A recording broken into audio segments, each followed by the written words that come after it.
12 मार्च 1993। वो दिन जब भारत और पाकिस्तान के बीच तनाव अपनी चरम सीमा पर था। इसी दौरान पाकिस्तान के कुछ लोगों ने भारत को अंदर से तोड़ने और देश को हिलाकर रख देने के लिए एक खतरनाक और मास्टरमाइंड प्लान तैयार किया था। लेकिन ये प्लान कितना गहरा था, कौन लोग इसके पीछे थे और कैसे भारत इस जाल के इतने करीब पहुंच गया था, और वे लोग भारत में घुसे कैसे? दोस्तों, आज हम आपको उसी दौर में लेकर चलेंगे जहां हर मोड़ पर साजिश, खतरा और छुपे हुए चेहरे मौजूद थे। आइए 2D एनिमेशन के साथ समझते हैं। रात के सन्नाटे को चीरती हुई ट्रेन की आवाज किसी दैत्य की गर्जना जैसी लग रही थी। लोहे की पटरियों पर पहियों का घर्षण एक ऐसी लय पैदा कर रहा था जो कानों में चुभ रही थी। ट्रेन के जनरल कोच में भीड़ तो थी, लेकिन एक अजीब सी खामोशी भी छाई हुई थी। उसी कोच की खिड़की वाली सीट पर बैठा था 22 साल का फैजान। फैजान का रंग गेहुआ था, आंखें गहरी और धंसी हुई, जैसे कई रातों से सोया न हो। उसने अपने गोद में एक काले रंग का भारी बैग दबा रखा था। उसके हाथ उस बैग की चेन को इतनी जोर से पकड़े हुए थे कि उसकी उंगलियों के पोर सफेद पड़ गए थे। उसका शरीर हल्का हल्का कांप रहा था, लेकिन उसके होंठ लगातार हिल रहे थे। पाकिस्तान जिंदाबाद। पाकिस्तान जिंदाबाद, ये शब्द उसके मुंह से इतनी धीमी आवाज में निकल रहे थे कि उसके बगल में बैठा व्यक्ति भी शायद ही सुन पाए। लेकिन फैजान के लिए ये शब्द एक मंत्र थे, एक ढाल थे जो उसे उस डर से बचा रहे थे जो उसके दिल के किसी कोने में पनप रहा था। उसे नहीं पता था कि उसकी मंजिल क्या है। उसे तो बस एक हुक्म दिया गया था और उस बैग की हिफाजत करने को कहा गया था। करीब 18 घंटे बीत चुके थे। फैजान ने न कुछ खाया था, न पानी पिया था। उसकी आंखें पत्थर की हो चुकी थीं। अचानक ट्रेन की रफ्तार धीमी हुई। बाहर धुंधली रोशनी में कटीली तारें और ऊंचे वॉच टावर दिखाई देने लगे। यह बॉर्डर था। पाकिस्तान की जमीन पीछे छूट रही थी और हिंदुस्तान की सीमा शुरू हो रही थी। जैसे ही ट्रेन ने भारत की सीमा में प्रवेश किया, फैजान के माथे पर पसीने की बूंदें चमकने लगी। उसे बताया गया था कि सरहद पार करते ही उसकी असली परीक्षा शुरू होगी। वह अब एक दुश्मन देश में था। उसके अंदर एक अजीब सी घबराहट होने लगी। उसे लगने लगा कि हर कोई उसे ही देख रहा है। उसे लगा कि शायद उसकी धड़कनों की आवाज इतनी तेज है कि पूरा डिब्बा उसे सुन सकता है। उसके ठीक सामने वाली सीट पर एक महिला बैठी थी जिनका नाम सुनीता देवी था। वे करीब 50 साल की थीं। माथे पर बड़ी सी बिंदी और आंखों में ममता भरी चमक। वे काफी देर से इस नौजवान को देख रही थीं। उन्होंने देखा कि बॉर्डर पार करते ही इस लड़के का चेहरा सफेद पड़ गया है। क्या हुआ बेटा? इतने टेंशन में क्यों हो? सुनीता देवी ने बहुत ही अपनेपन से पूछा। आप बहुत घबराए हुए लग रहे हैं। क्या तबीयत खराब है? थोड़ा पानी पिएंगे? फैजान चौंक गया। उसे लगा जैसे किसी ने उसका राज पकड़ लिया हो। उसने अपनी निगाहें नीचे झुका लीं और सूखे गले से बोला, नहीं, मैं ठीक हूँ, बस थोड़ा सफर का असर है। सुनीता देवी को उसकी आवाज में एक अजीब सी थरथराहट महसूस हुई।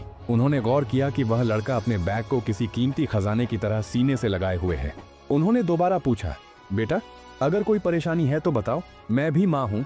तुम्हारी घबराहट देखकर मेरा मन भी बैठ रहा है। फैजान ने इस बार थोड़ा सख्त लहजे में कहा, मैडम, आप अपना काम करिए, मुझे कुछ नहीं हुआ है। सुनीता देवी खामोश हो गईं, लेकिन उनके मन में एक अनजाना डर बैठ गया।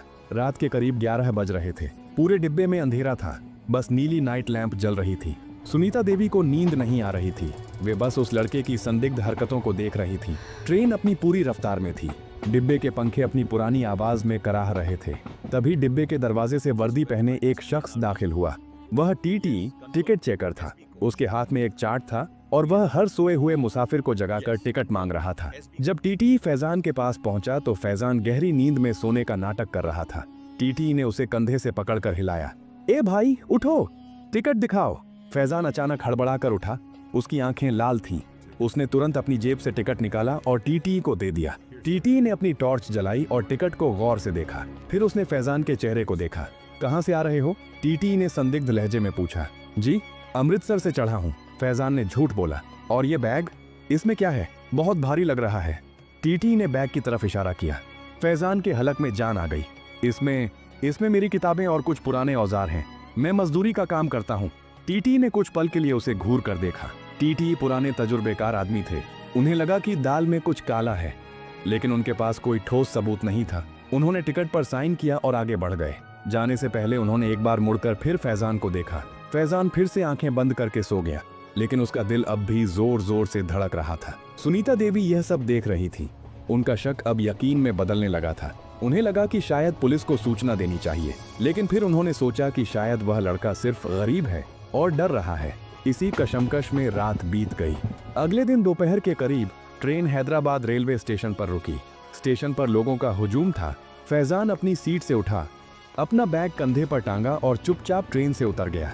उसने सुनीता देवी की तरफ मुड़कर भी नहीं देखा। स्टेशन से बाहर निकलते ही उसे हैदराबाद की तीखी धूप और बिरयानी की खुशबू का एहसास हुआ। वह सीधा एक चाय के ठेले पर गया। उसने एक प्याली चाय पी और इधर उधर देखा।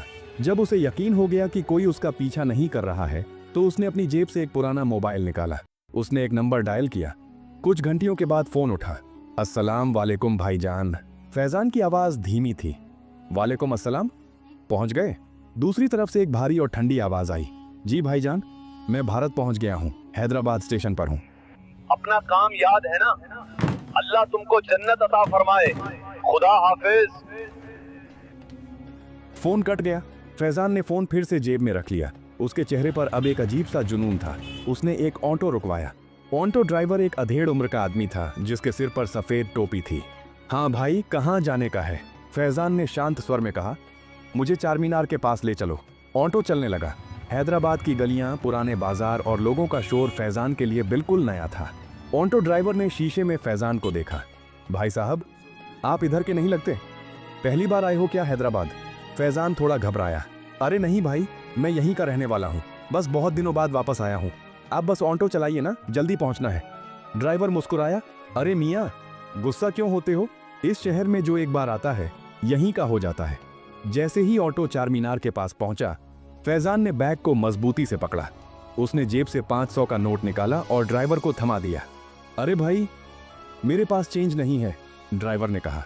रख लो भाई, मुझे जरूरत नहीं है, फैजान ने कहा और तेजी से भीड़ में गायब हो गया। ड्राइवर उसे जाते हुए देखता रहा।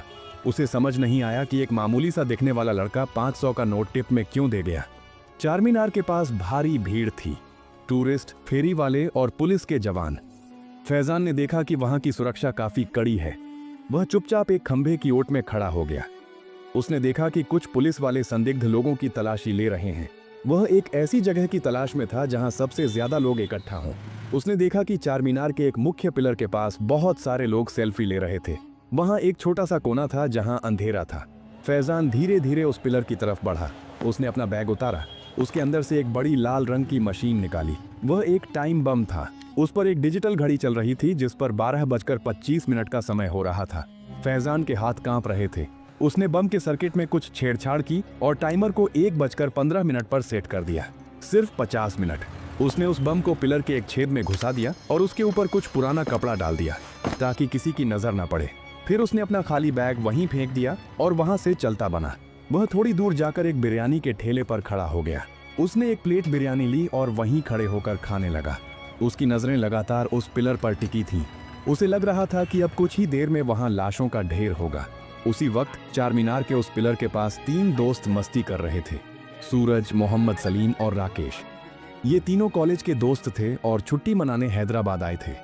राकेश के पास एक अच्छा कैमरा वाला फोन था। Oh, Salim, stand properly. I am clicking your photos. Rakesh ने चिल्लाकर कहा। सलीम मुस्कुराते हुए पिलर के पास जाकर खड़ा हो गया। सूरज उनके पास ही खड़ा होकर अपने बाल ठीक कर रहा था। राकेश ने एक फोटो क्लिक की। दिखा तो कैसी आई है? सलीम ने पास आकर पूछा। राकेश ने फोटो झूम की। भाई, लाइटिंग तो मस्त है, लेकिन देख पिलर के नीचे वो क्या पड़ा है। कोई लाल रंग की चीज है। तीनों ने झुककर उस अंधेरे कोने में देखा। वहां कपड़ों के नीचे से कुछ तार बाहर निकले हुए थे और एक छोटी सी लाल बत्ती जल बुझ रही थी। सलीम ने धीरे से कपड़ा हटाया। उसकी चीख निकल गई। या अल्लाह, ये तो बम है। सूरज का चेहरा सफेद पड़ गया।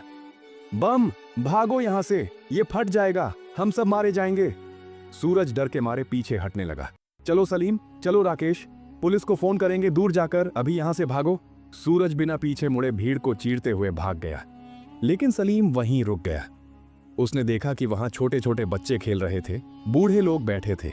नहीं सूरज, हम ऐसे नहीं जा सकते। अगर हम भाग गए तो ये सब बेकसूर लोग मारे जाएंगे। हम कायर नहीं हैं। राकेश भी कांप रहा था, लेकिन उसने सलीम का हाथ पकड़ लिया। तू सही कह रहा है सलीम, हमें कुछ करना होगा। सलीम ने तुरंत अपना फोन निकाला और पुलिस कंट्रोल रूम को फोन किया।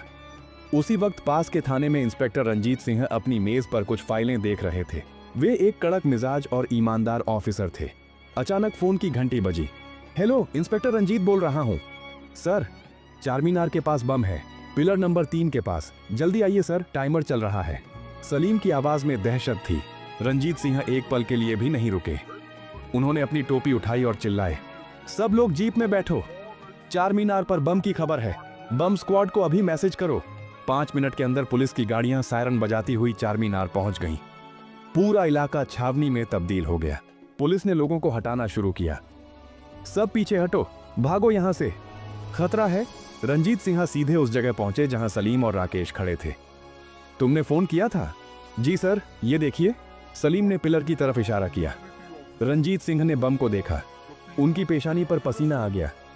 ये तो बहुत खतरनाक बम है, इसका टाइमर देखो, सिर्फ 15 मिनट बचे हैं। तभी बम डिस्पोजल स्क्वाड का एक एक्सपर्ट, जिसका नाम अकरम था, वहां पहुंचा। उसने सुरक्षा किट पहनी और बम के पास बैठ गया। सर, ये बहुत ही पेचीदा सर्किट है, एक भी गलत तार कटा तो ये पूरा इलाका उड़ जाएगा। अकरम ने अपने औजार निकाले। वहां मौजूद हर शख्स की सांसें रुकी हुई थीं। पुलिस ने 500 मीटर का इलाका खाली करा लिया था, लेकिन सलीम और राकेश अभी भी थोड़ी दूर खड़े दुआ कर रहे थे। फैजान, जो दूर खड़ा बिरयानी खा रहा था, ये सब देखकर हैरान था। उसे लगा था कि लोग भागेंगे, लेकिन पुलिस इतनी जल्दी आ जाएगी और 2 लड़के बम की रखवाली करेंगे, ये उसने कभी नहीं सोचा था। वह वहां से खिसकने लगा। उधर अकरम पसीने से तरबतर था। सर, 2 तार हैं, एक नीला और एक हरा। मुझे समझ नहीं आ रहा कौन सा काटूं। टाइमर पर अब सिर्फ 60 सेकंड बचे थे। 59, 58, 57। पूरे हैदराबाद में जैसे सन्नाटा छा गया था। मंदिर, मस्जिद, चर्च, हर जगह लोग इस वक्त की सलामती की दुआ कर रहे थे। अकरम ने अपनी आंखें बंद की और या खुदा बोलकर नीले तार को काट दिया। टाइमर रुक गया। 10 सेकंड पर घड़ी ठहर गई। अकरम जमीन पर बैठ गया। हो गया सर, बम डिफ्यूज हो गया। इंस्पेक्टर रंजीत ने राहत की सांस ली। भीड़ में से तालियों की गूंज उठी। लोग सलीम और राकेश को कंधों पर उठाने लगे। तभी वही ऑटो वाला पुलिस के पास दौड़ता हुआ आया। साहब, वो लड़का जिसने मुझे 500 का नोट दिया था, वो उधर बिरयानी के ठेले के पास भाग रहा है। रंजीत सिंह ने तुरंत अपनी टीम को इशारा किया। पुलिस ने फैजान को चारों तरफ से घेर लिया। फैजान ने भागने की कोशिश की, लेकिन रंजीत सिंह ने उसे दबोच लिया। शाम का वक्त था। चारमीनार की रोशनी फिर से जगमगा उठी थी। इंस्पेक्टर रंजीत सिंह ने सलीम और राकेश को अपने ऑफिस बुलाया। आज तुम दोनों ने जो किया, उसके लिए पूरा देश तुम्हारा शुक्रगुजार है। मजहब और डर से ऊपर उठकर तुम दोनों ने इंसानियत को चुना, रंजीत सिंह ने कहा। सलीम ने मुस्कुराते हुए कहा, सर, ये मुल्क हमारा है और अपने घर को बचाना कोई बहादुरी नहीं, फर्ज है। फैजान अब जेल की सलाखों के पीछे था। उसे अपनी गलती का एहसास हो रहा था या नहीं, ये तो वक्त बताएगा। लेकिन उस दिन हैदराबाद की जीत हुई थी। उस दिन नफरत हार गई थी और भारत की एकता जीत गई थी।